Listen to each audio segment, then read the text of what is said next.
Okay, hi everybody. It's Tuesday. What? I hope everybody's been having a good summer. It's sort of that coming to the end of summer period where everything is wrapping up, and all of those that still have young people are having one last swing at the bat for getting everything together for them to go to school, or getting the last little bit of summer joy, one last trip, one last piece of chaos. We we are a little bit past that stage ourselves. Our short people are all tall people now, and they have short people. Well, some of them have short people, and yeah, so it's not so much crazy running around for us. Yeah, all right. So today, I've got a couple things planned. I got some stuff I want to talk about, but we'll get going on things. Here is today's one-page story. Oh, dollar. It's just a quick doodle I was doing while we were at the beach on the weekend, and you got to go out and have fun, right? And so we went and did that last little moment of relaxation there for ourselves. It's been a good summer, but I'll show you something quick on the overhead. This is some more of the beach doodles that I do. Let's see if we can zoom in on that. So I just take a simple colored marker and just make silhouettes of people, and just a little bit of people watching there, of people walking along the beach and sitting in their chairs and enjoying themselves, or a couple little kids running around, but not a lot of I try to look away. I'm an old-fashioned guy, so I try to look away at the people that are, let's say, not dressed for winter. And that's all fine and good. But it's good to sort of just allow yourself to just be free and easy about how you go about just quick sketching people and studying form and expression through form. So this is a quick sketch that I did recently. It is up on, it'll be going up on YouTube, I'm sorry. The time-lapse drawing of this. Happy dragon. And it's on a mixed media paper with tissue paper, different pieces of white paper underneath, and, just to keep the surface interesting. And it sort of allows us to have choices without making them, by having these colored fields in there. So that's, one of the reasons that I do that. So you'll see some more time-lapse images coming up. Also, exciting news. This is coming up. One page number 2 will be coming up very soon for folks, and excited about that. This is just my little printout of the cover for myself. And we'll be setting that up on, or well, currently are putting it on, setting it up on Amazon as we speak. One Page Volume 1, Alphabet Book number 1 are both on there now, and then it'll be listing the one-page story extravaganzas as a series, and then a series that you can read out of order. So fun in the sun. So here we go. I've got a big old piece of paper and a figure. We've got a number of different surfaces that I've been putting together lately, and I've been offering people the opportunity to pick and choose what they think maybe they want to see me draw on. So I'll pull some of those out. And if anybody in the chat has a particular choice, feel free to throw it at me. But these are some of the surfaces that I have modified some pieces of paper with. So in this, you can see tissue papers. That's pieces of an onion bag. There's tape in here. There's all kinds of little modifications, and you see them up close, you see some of those textures and things. I find that stuff like this is just interesting underneath the surface, as opposed to worrying about how it affects the drawing. So that's where I'm going with that. And here is another pre-lined piece of paper that I had that I just started working over top of. I think maybe I might do this one today. Anyhow, I'll just show you some more of the others. So this is just interesting snap and drag process and the like in order to just to shake it up and to give myself something to work on. Hi, Linda. Welcome aboard. Hi, Tim. So I've also done some more different time-lapse drawings that'll all be going up soon. And keep an eye out for those. They'll be appearing on the YouTube here. And we've got some more one-page story read-alongs coming up. We've got 9 or 10 up now. And, people are slowly becoming aware of them. But there's 9 or 10 up at the moment. And they're fun. They're fun at least they're fun for me to do. I hope that people are getting a kick out of them. Tell all your friends. Tell all your friends. Anyhow, so yeah, I've got the service here. I'm just grabbing the magic book. We were packing up this morning for getting things ready for 2 weeks from now when the London Comic Con hits. Oh, Linda says they are fun. Thanks, Linda.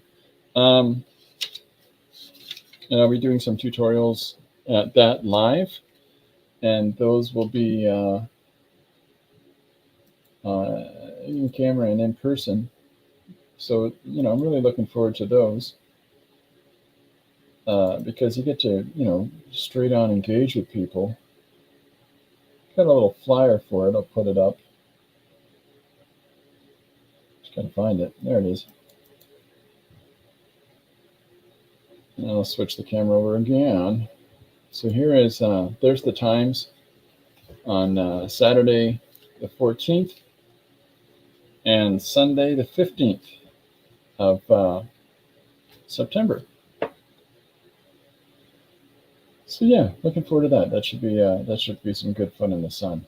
Let's see what we got in the book. So I've been trying to check off all the things that I've been finishing as we go along. And we're doing pretty darn good on that, if you ask me. But I just thought I'd keep going and see where that takes us as far as it goes for getting as many of these possibly done in order. And there's certain things that I get held up on, like licensed characters. It becomes challenging to do that. And then, there's so many cat suggestions, and I can only do so many cat pages in a row before people are like, you guys got a cat problem. So it's tricky. It's tricky to keep it rolling along. All right. I'm just finding all these checks. Checkity check, check, check. Some of these ideas are just cookie. Love it. And as usual, if anybody has a one-page story idea or suggestion that they want to throw at me, by all means, please feel free to put it in the chat if it's while it's live, or in the comments if it's after the live. And we'll do what we can with that. Cat, cat, cat. Lots of cats. These are all done, which is great. Well, I gotta check that out. That's done. Yeah.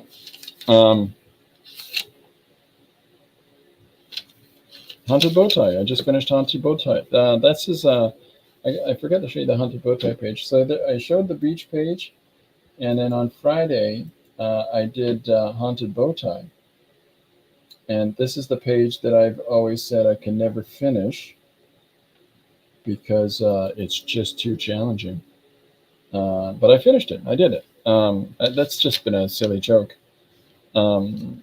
So yeah, Haunted Boykatai is up on Instagram and Facebook, and I've got other pages that I've been doing of late that I haven't really shown anybody outside of Patreon, but I'll give you a quick look at them. But these are things that I do on Sundays, Sunday. And you know, it's not for everybody. I appreciate that. I realize that, but here's some pages that I did as I'm listening to, you know, Sunday sermons and stuff like that, and just playing and having fun. So you know, that's what some of this jazz is. And this is just, again, despite whatever the subject matter is, this is just because some people it's not their jam, but it's just markers in hand, markers and pens, and having a go. So yeah, but there's Haunted Bowtie. I put Jeff Goldblum at the start of it again. I've used just, I did a page recently with Jeff Goldblum eating a donut, and so today's this Haunted Bowtie page from Friday is Jeff Goldblum as our narrator, and so I try to pick up the dialect of the character.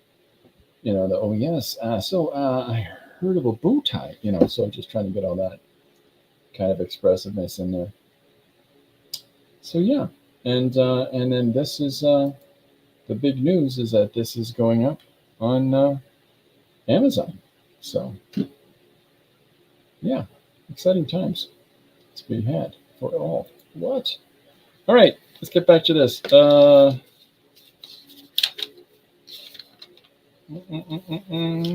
for Canadian guys. Cats. Robots made look like kittens. All right. If humans make robots have human features, when robots make others, what features will they have? A nice short one. If humans make robots have human features, when robots make others, what features will they have? That's fun. I don't know about you, but I like a big, complex title like that. If people would like me to type it out, I got no problem doing that. I got no problem at all. I got a book with a whole bunch of just random pictures from movies in it, and I thought I'd just pick random faces for today's story. Okay, so let's see. We can do it in landscape format, or I can flip it, and do it in portrait. Does anybody have a preference? Portrait, landscape, portrait, landscape. So if anybody has a preference, let me know. All right, that's silly pencil. What do I draw on today? I got pens, I got markers, I got pencils, I got all kinds of jazz. I got some paint markers. Linda says landscape. Okie doke. Yeah, let's just get cracking. I'm going to grab a regular old pen from Siskins, the law firm in London, Ontario. All right. So the suggestion today is, I'm going to write it down because it's complex. And our suggestion comes from Miriam. And it is, if humans make robots, have human features, terrible writing, I realize. When robots make others,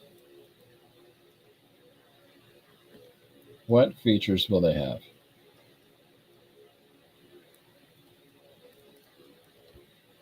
This is like what features will they have? Yeah, however you want to say it. This is one of those things where, so there's today's suggestion. Thank you, Miriam. The this is one of those ideas, one of these suggestions where it can mean so many things. It can go in so many directions, right? But so I'm going to start off by just drawing a human face, but what we're going to do is I'm going to play with this a little bit. You know what? Maybe I should use a pencil to show you this. Yeah, why don't I? Okay, so I really don't want to draw with a pencil. I'm going to draw with a pencil for you because I like you so much, everybody. Here's a pencil crayon. That's close enough. All right. So what I'm going to show you is, somebody said, how do you draw robots? Now, there's your beep, bop, boop, bop robots. There's your highly stylized and visualized robots like C-3PO, R2-D2s. And then there is, zoom in a little bit. There we go. There's your robots that really are humanoid in appearance. So, and then they change it up. They shake up the form of the robot. So basically, if you've got a person, there's some redundancies. Like, why would robots really need ears other than as something to make humans feel more comfortable, right? Like, you know, it doesn't make any sense to me to design something inefficiently. And honestly, if the placement for the audio sensors so robots can hear people talking, if there's a bit more beneficial place to put them, you wouldn't stick them in the ears. You wouldn't make artificial ears just for that. So, so first off, you start looking at the structure and form of drawing your human, and then you're going to segment up that face. Right? So I'm just putting in some basic shapes and moving things around, and I am just out of sorts because I've been doing design stuff all morning. Okay. I don't like this. I hate drawing in a formulaic way. And I'm just drawing with pen. So, okay, so if I draw the ear in like so, okay, human ear, redundancy, but we're going to draw it just so it makes people happier. And then we'll put in the shape of the skull. We'll start putting that into place. And then we'll give him some plastic hair. And this will make a little more sense in a second, but this would be where the human hairline would be. And we're going to emulate that in the structure of the robot's face. So if I draw in, you know, the placement of where the eyes would be on a human being, and then we look at the remainder of the face, like all the different parts of the face with your chin, your mouth, your eyes, your nose. Again, this is sort of reinforcing that a lot of this is completely unnecessary for a robot to have. But we're going to put them on the robot because we want to make the humans feel more comfortable. Just sit up here. Come on. Corbin's visiting me here. Making a big announcement as he comes in the room as usual. So Lori's birthday tomorrow. It's very exciting. Okay, so here's a lot of these different parts of the face that I'm just sort of putting in a kind of point-by-point way. And what we're going to do next is take this face and sort of chop it up in a way to just make it a little more spacey, a little more space age. So there's a couple different ways that we can do this. We can have it be a very synthetic, Blade Runner-esque kind of a robot guy, or we can have it be more of a very clearly obvious Ghost in the Shell type And if you're not familiar with Blade Runner, Ghost in the Shell, take a look at both of them. They're phenomenal. So what I'm doing is that I'm putting in a little bit of a glare on top of the head. And we'll put some down the side of the hair as well. And then I'm going to fill in the rest of this area. So it's sort of, we're trying to make it feel like plastic hair. A little bit shiny. Hair shouldn't be shiny.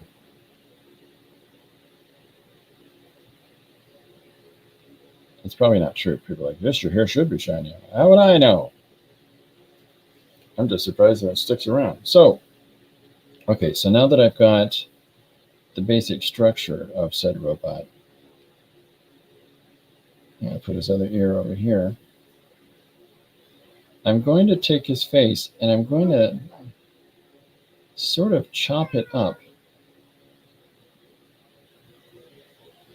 as though everything is a little piece that's assembled in order to make the face.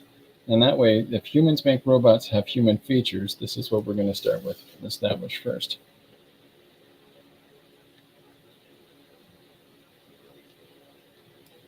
So all those little parts, those little different planes in the face is what I'm messing around with here. If you watch, trying to think of good examples.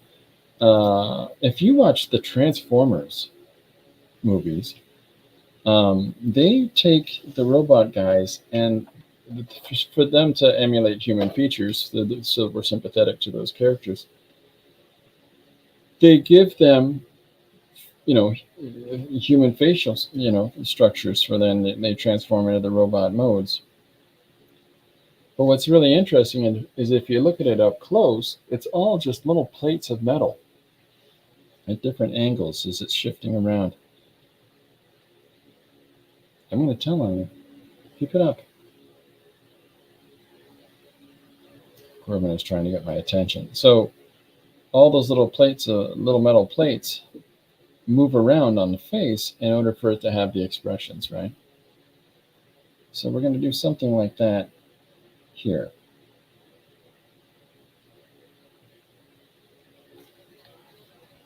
And give it the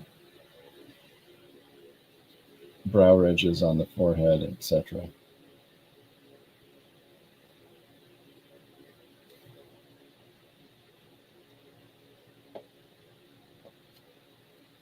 I'm telling. Right here. Look at this guy. Look at this troublemaker. Hey, what are you doing? He's just trying to help. This is how my cat sits beside me in the studio while I'm working. He's helping, quote unquote. So here's one way of looking at our robot guy. So we would have the same scenario with these different plates on the face. So when you see it up close, it clearly doesn't look human, but it's emulating a human for our own benefit. It's just trying to find that individual way, right? To tell our story and for it to be ours. Like the whole idea of how to approach the story is you take the basic idea, in this case, whatever the suggestion I picked today is, and then you start trying to find that story. You start trying to find what you're trying to get across. What are you doing? So in this case, if humans make robots have human features, is our starting point. Stop.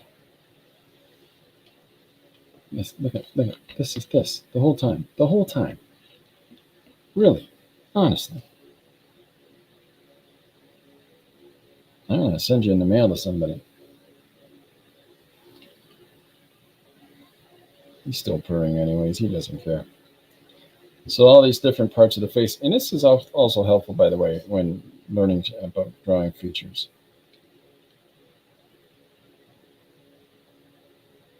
This is interesting, Corbin.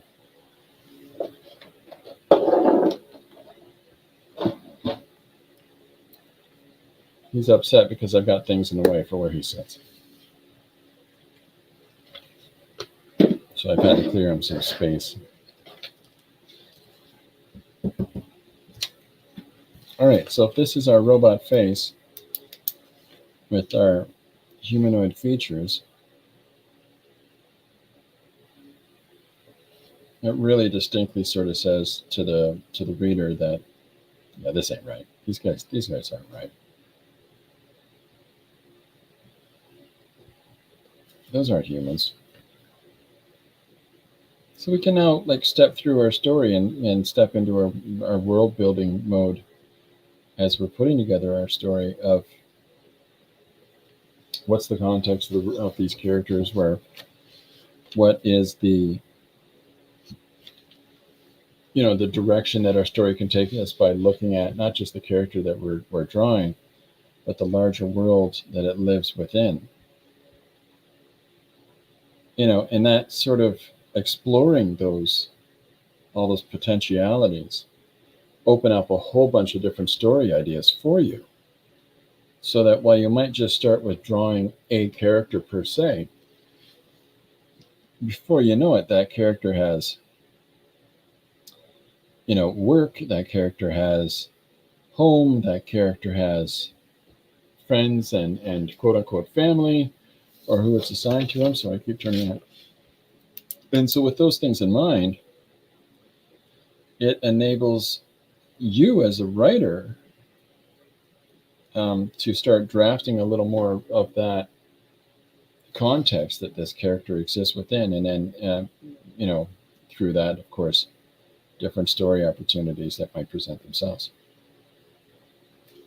It's just about leaning into the moment and allowing that possibility to take hold. So I'm putting our character in a dramatic pose, right off the hop, looking like a GQ model, this one, in order to establish our narrative. And so our first point, if humans make robots have human features. So that's our first point we're exploring right now.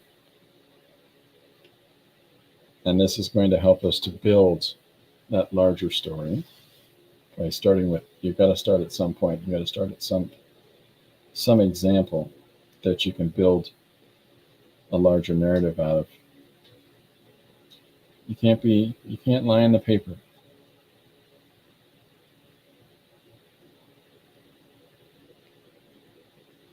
This is Corbin helping, by the way, right here. Now he's trying to lie on the paper. So I'm just drawing this in quick today with a pen. I haven't been drawing as much as I would like lately. We're just getting a lot of stuff done. But, the majority of objectives that I had for the summer are completed. So I'm pretty pleased about that.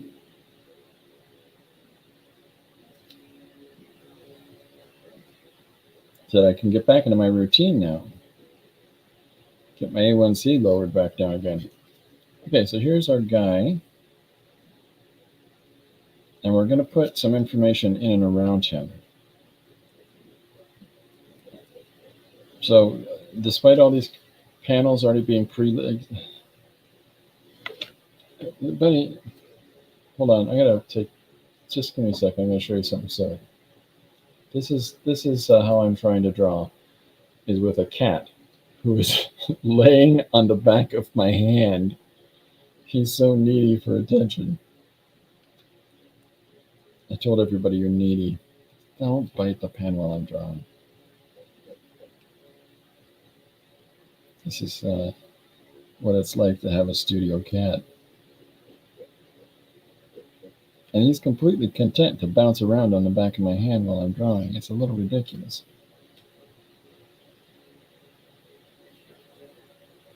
So I'm going to move this over to this piece of the panel. This is my dividing line here.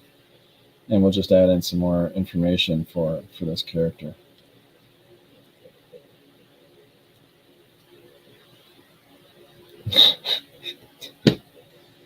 This must look absolutely ridiculous.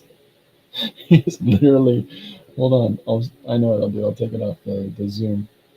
This is how I'm drawing. Yeah, I'm just going to keep going. He seems to be fine with it.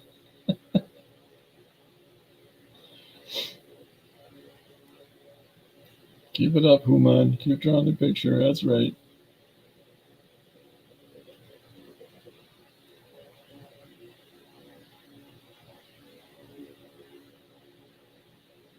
Isn't that something?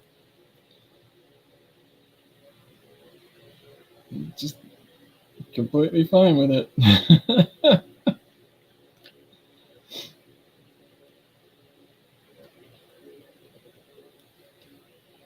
What's going on?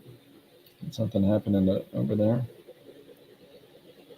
Okay, so basically, what I'm doing is I'm playing off the idea of the 1980 film Blade Runner here with Harrison Ford as the guy who hunts robots, but in this context, I've made him one. So ha ha ha. Yes, I see. Yes. I'm coming back over here. Don't get overexcited. So let's come in now with this white Posca pen and push around some of these values so I can pull our drawing forward.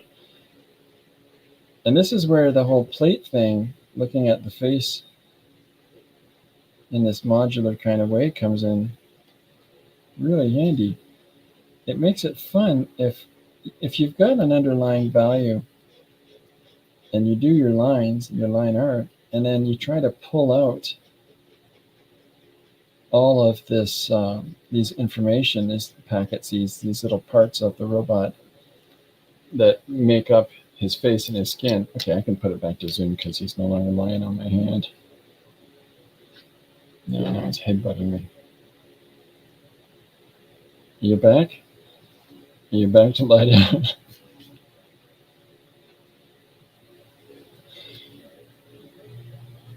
Wait a minute, stop it. Okay.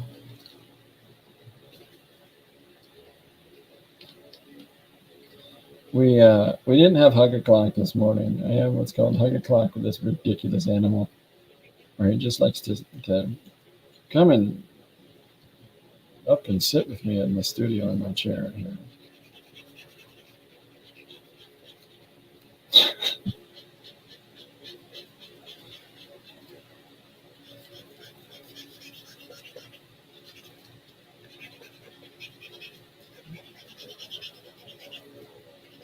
So there we are. We're pulling out, using despite whatever the information is that's already down on the page, these pre-lined panels or these different values, these different colors that are in the background here. I'm just doing the composition over top. But what that gives us is this really interesting bunch of colors, these sort of destabilized colors that are peeking through the white, the flattening white. And just making it a little more interesting, giving it a little more complexity. Snap it.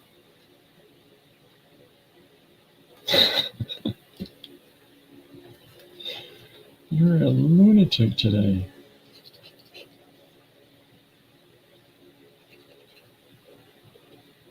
Now, you can also color this different values, right? And put some gray in there instead, or do some contrasting highlights and shadows and explore all kinds of additional fun. I'm just throwing this flat white at it. There's an artist that I enjoy named Baron Story, and take a look at his work. And yeah, I mean, you can clearly see how interesting I find that he would remove as much of a composition as he would leave by coming in and deleting some of it out.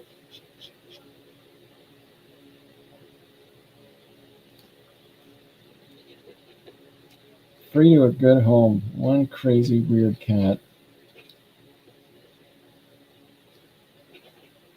Imagine how many stamps it would take to mail you. Would you like that? All right, so here's our character, and we can be, let's just put him in a sort of industrial background. right? We'll put him behind his head here. And in that way, it just sort of further sells the character. Here's a robot guy, so let's put him in a sort of machine world, machine dynamic.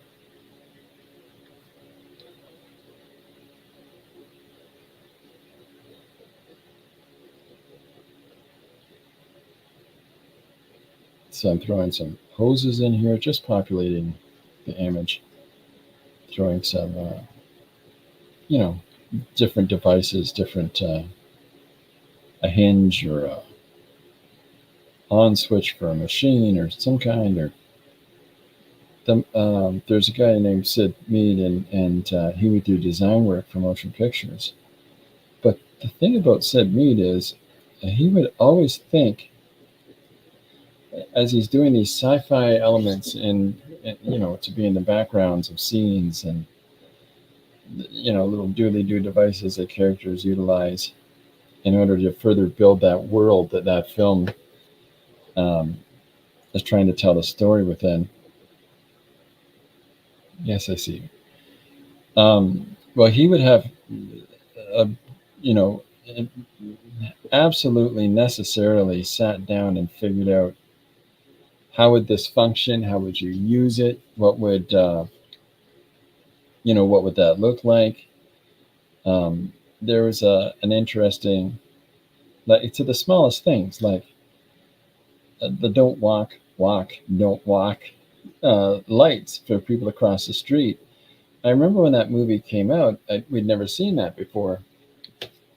But in so many cities now, there's buttons that you press, and it can make a signal specifically for people with impaired vision, so they head directly towards that targeted signal, that sound, that like really high chirping that the crosswalk might produce, or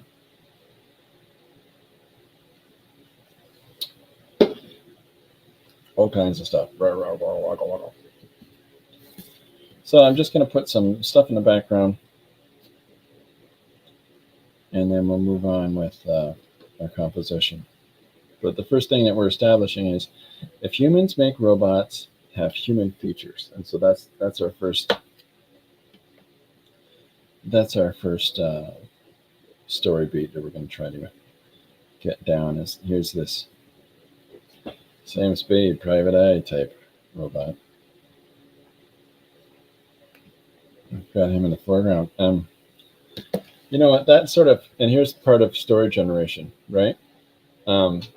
Just saying what I just said makes me have an idea for the voice of this page. If I've referred now to the film Blade Runner, based on based on Philip K. Dick's book, Do Androids Dream of Electric Sheep?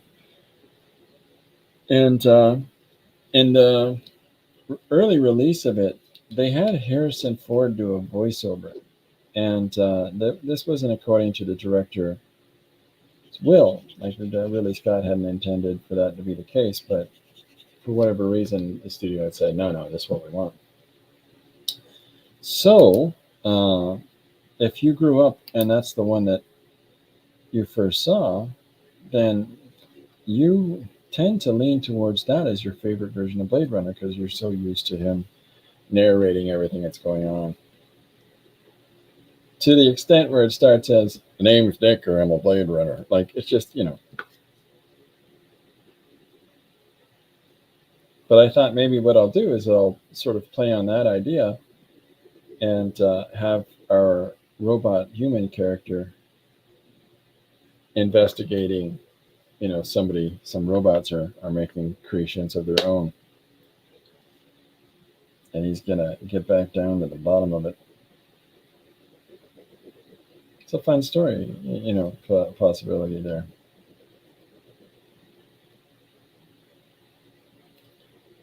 You watch, it'll appear in Hollywood next year.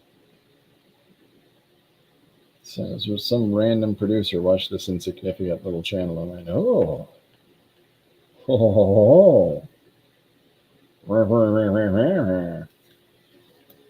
So I'm just putting a lot of black into the image, but I'm leaving this little subtle halo around the black hair of our main robot character here, just so that it doesn't blend right into. I'm going to switch this back on, Corbin. He's a maniac. He's dancing like anyways. So we'll just fill all this stuff in here. I got lost my train of thought dealing with this bonkers cat. Sorry, folks. Leave that alone. Leave that alone.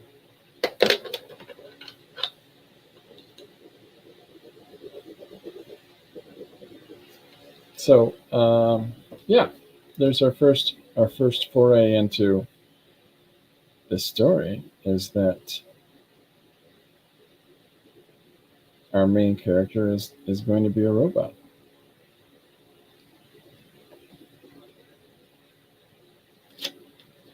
There's a whole bunch of themes that could be explored through that. But yeah. Oops.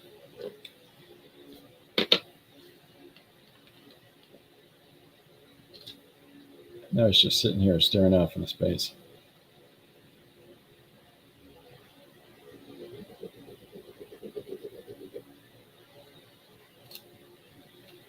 So we've almost got our first panel done. Our robot who's modeled on a human. The reason that I'm doing this larger panel is so that I can fit a few beats of text around them. And I think I might extend it even a little bit further, just so that we can have him saying more things. And he does all the hard lifting for us by saying, here's the state of the world, here's who I am, here's why you never drink old milk, whatever he's saying. Now, some people would break this down really carefully, and there's all kinds of different stories that people have come out with, but I've seen some fun ones of people doing breakdowns as they're watching a film or the like, a play, you know what I mean? You know what I mean, Corbin? Where we at? 42 minutes. So we got a little piece of this done. It's a big, long title for today.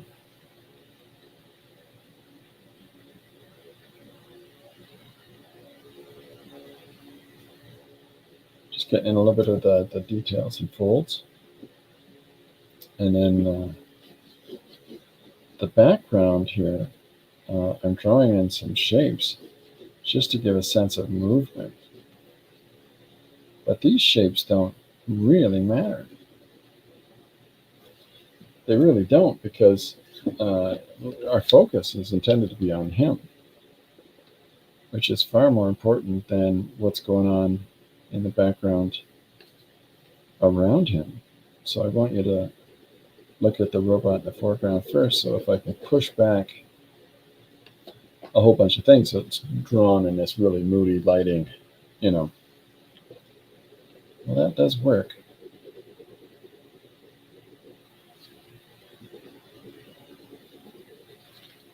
I've been stalked all day by this guy here. He's going to make me sit still and hang out with him one way or another. So I've got a couple more basic shapes in here.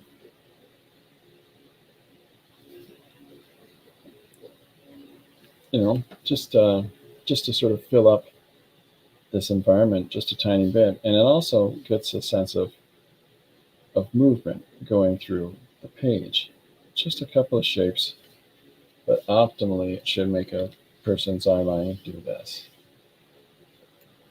We'll see. We'll see, Corbin.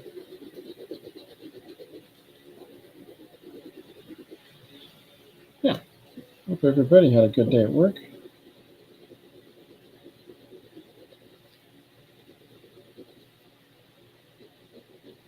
For those of you still out there working.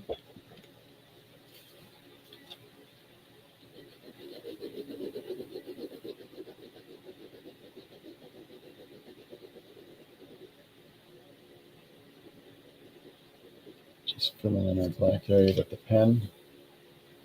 It's a bit tedious, probably definitely tedious to watch. So I just made a choice there. This space, I'm going to let continue to exist, just to make this panel a little more something, a little extra, a little something interesting and different.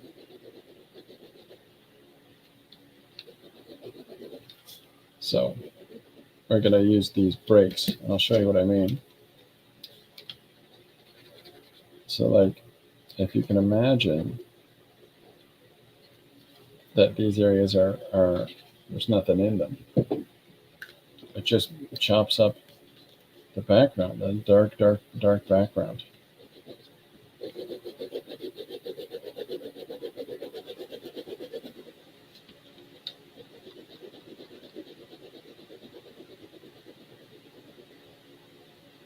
Here. It's kind of rough, but we'll tighten it up.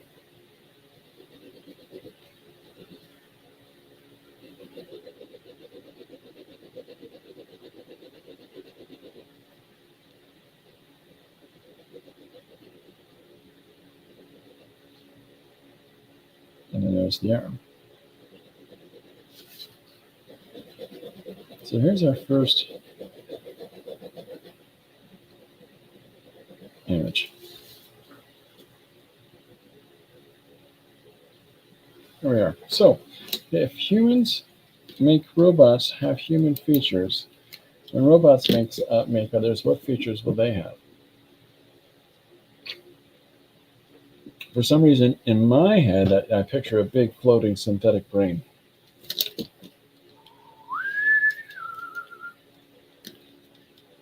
Yeah, why not? Something to be different, right? But big synthetic brain, that could definitely sort of change up our perspective on the future if the first thing that these guys spit out is something that, it looks kind of definitely inhuman, right? Not even humanoid. So I was going to show you this. I'm sorry. So with this postcard, you'll see how it just sort of peeks through now. There you can see it far more with a darker value. So yeah, just something to add to the scene. Across there, across there, and then we'll fill in the rest of the coat.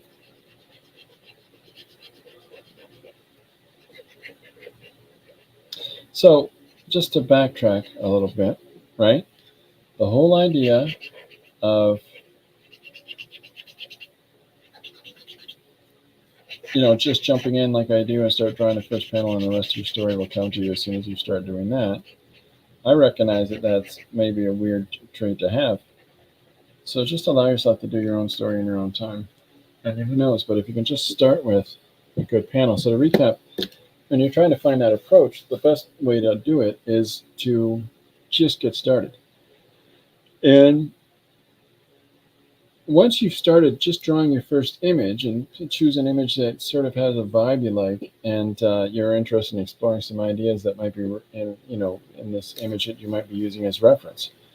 So, but whatever this image is, as soon as you start putting that down, and in this case, we're trying to figure out if humans make robots look like humans, what will robots make?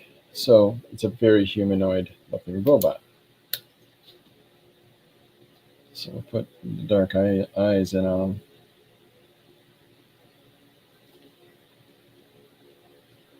There we go. So here's the start of our narrative, and it has our creepy robot, Blade Runner looking dude who is on the case, and he's got to solve, if robots are making robots in their own image. Robots would make robots, synthetic something. Plant people, cauliflowers. Okay, so there's our first panel of our private eye type character robot. So, we're on our way. We got a good start. If you do this, if you take this sort of approach where you just start working and it lends to, you exploring more avenues than you might have initially considered, because there's a sort of freshness and a uniqueness as you're drawing. So, whoops, sorry. So the whole idea of just getting that first panel laid in and moving along is to sort of, the real truth of it is, it's just to sort of open your head up. You've already started drawing. You've already sort of taken the first step in the larger narrative, but by looking at the first drawing that you're starting to do and trying to think about things like the environment around them, what kind of, is it high contrast lighting? Is like, what kind of a situation is this really? And what that starts to do is inform you of your larger story. And coincidentally, as you do stories in this way, and you get a couple of these things under your belt, you're sort of finding your voice or your storytelling, or a storytelling approach that you appreciate. So that would be the easiest way I can think to explain it, to go about it.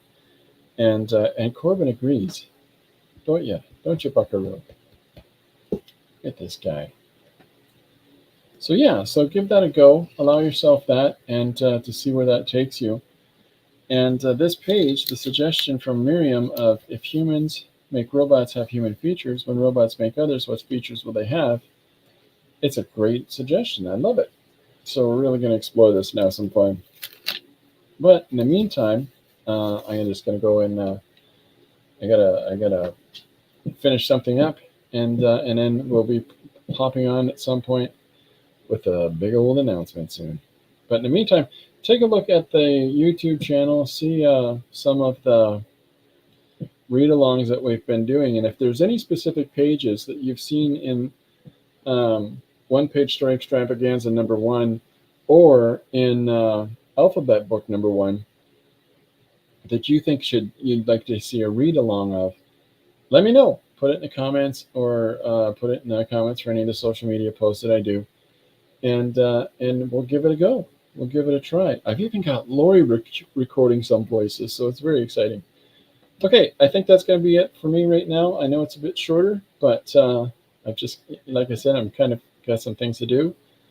And yeah, that's about it. You want to say anything, Corbin? You want to see how Corbin's doing over here? Get that camera on him. Whoops. Just a sec, folks. We're getting Corbin cam set up. Is it going to work? Maybe it won't work. Yeah, I think yeah, there we go. Here's Corbin camera. Do you have anything you want to say? Not to me. Do you want to say anything? No. Well, that's it, folks. All right.